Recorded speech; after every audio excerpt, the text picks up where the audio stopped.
Hello there. Welcome back to the channel. Ringu 2 time. Ringu 2 is a 1999 Japanese film from director Hideo Nakatai. Got that one right. The same director who did Ringu, aka The Ring 1, aka the first movie, aka the video that I did last week. It is based off the novel Spiral. Just kidding. It bears so little resemblance to the source novel that we're not even going to count that yet. That's the other sequel. We'll talk about that one in another video. So you're probably asking yourself, Ringu 2, a year after the first one?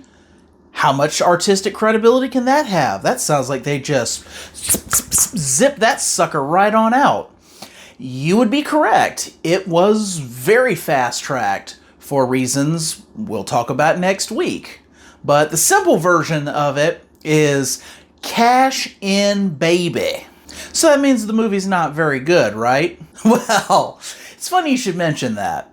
Remember how in my review of Ringu, I talked about how the difference between the American version and the Japanese version is in the American version, everything was geared to be spooky, spooky, scary, and less liminal space, Lynchian atmospheric, less Japanese as the original movie. And I talked about how I preferred the Lynchian Japaneseness of the original movie to the American version.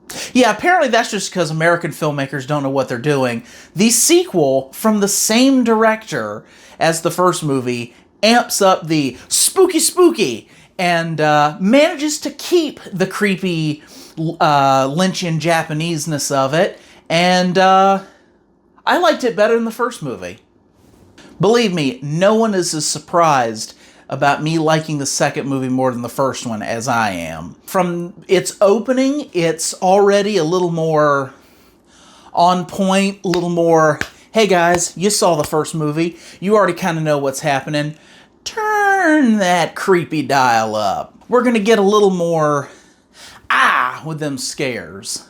Now, not over the top with them scares, but enough to where the first movie had kind of a silent moment of, there's a ghost in the background, or we're not going to call attention to something's weird here. This movie now has like a almost American-ish, a very musical cue to something creepy when something creepy happens. But unlike the American version, it works here. It has the punctuation effect that you want it to have. I threw out Lynchian as a descriptor for the vibe that this and the first movie has. That's really one of the big takeaways from the second movie that I had is the plot's there, but it's got a lot of vibe coasting going with it. It's built an atmosphere. At the end of the day, the best way to describe it is creepy atmosphere punctuated by Does the plot and things that happen in it get more ludicrous than the first one? Absolutely. Spoiler alert. The ending of the movie takes place in a pool with science equipment trying to transmit spirit energy from one person to a different psychic to a TV to a pool to dissipate it. As you can imagine, everything goes wrong in this. Does it turn into weird ghosts showing up? Of course. Are there weird suicidal deaths that happen at this point? 100%. Does the main character and others make it out of it alive? Sort of. Speaking of main characters, we're not following the reporter lady and her child that we were in the first movie. Now we're following the student / totally his girlfriend in the books, totally alluded to being his girlfriend in the movies, at least from my perception. A character whose name is now on screen, and the actress who played her, because I can't remember what it was, returning from the first movie back into the second movie. She only had a couple of scenes in the first movie, but you could kind of tell there was supposed to be more with it.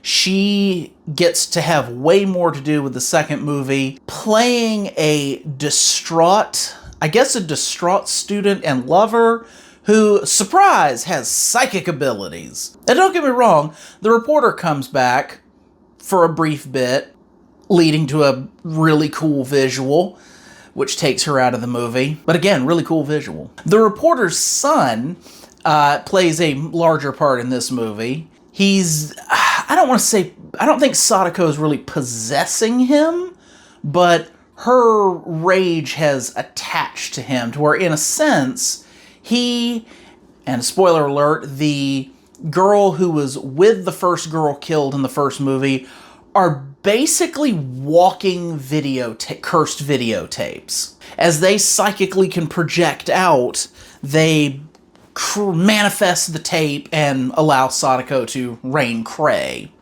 Dead characters come back, living characters die, wild ghost chaos fluctuates throughout it. We get a very creepy rendition of facial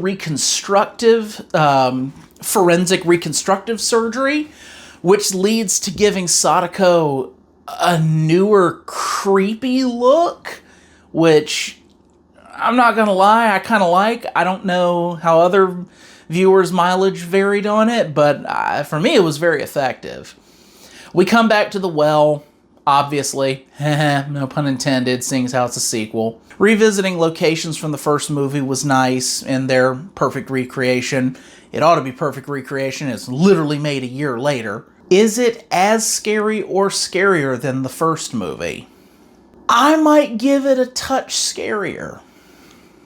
Mostly in the fact that it leaves you with that Lynchian liminal space, I'm in danger but I don't know where it's coming for feeling. Everything, again, feels just a little bit off. A great compliment that I can pay it, and because of the timing, I know 100% had to be a reference. A portion of the movie takes place at a university hospital where crazies are locked up. Saying that it has the same look and feel as Exorcist 3, yeah. Which, if you're going to reference an Exorcist movie, it might as well be the best one. Yeah, I said what I said. Fight me in the comments if you disagree. Bringing back the girl who was with the first girl who got killed in the first movie was a nice touch. And then maybe this is just me not remembering the first American movie very well, but did they bring her out to talk to people, having a screen block her off from TVs?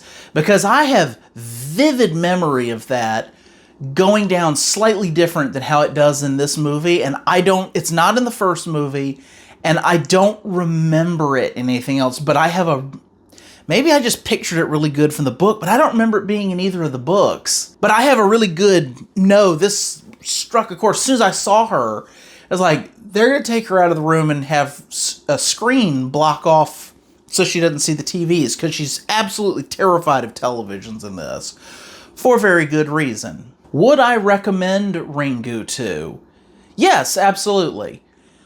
On the provision that you have watched the first movie first. I'm not saying that you can't follow Ringu 2 by itself, but you're going to lose a lot of critical context and things that are clearly meant to provoke oh yeah, I remember that. It's just going to right past you.